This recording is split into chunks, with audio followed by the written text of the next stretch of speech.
How do you make a burger better? You add cheese and bacon. They're things Nebraska has long produced, but we've seen a cheese plant close, and some think a pork plant could be next. That's definitely a big concern on, most dairies in Nebraska. Is the number of cows are definitely down in Nebraska.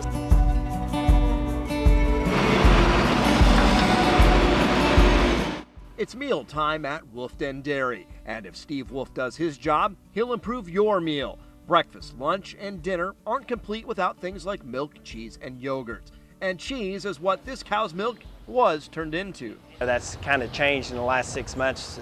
Before that, most of our milk was going to Leprino in Ravenna, and then unfortunately we lost that plant. So now we have to go just a step further.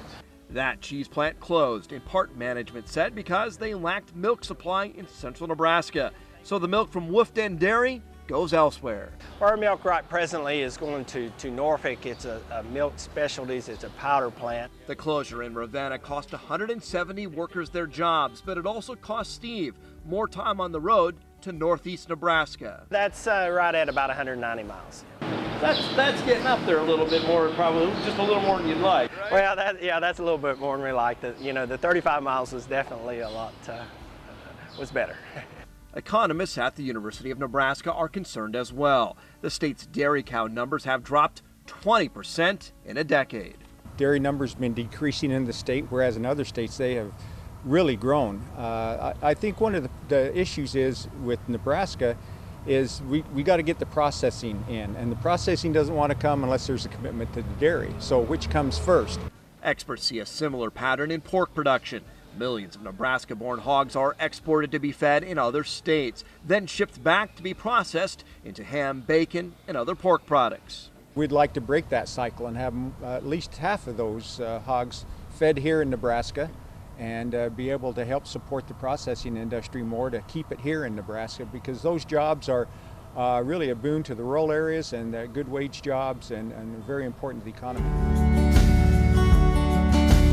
Back at Wolf Den Dairy, the loss of a local processing plant also means it's harder to get supplies and services. Steve Wolf only has a few competitors, and he'd like to see more because he believes in Nebraska. We have huge advantages when it comes to that. Advantages like water, feed, and land that attracted him all the way from Virginia 17 years ago, raising cows that add to a balanced diet. You make you feel good to produce a product that not only is very tasteful, but a product that's very nutritious.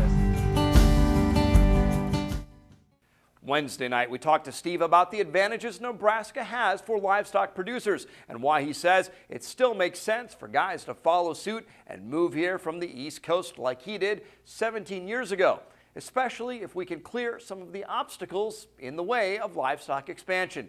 We hope you'll join us.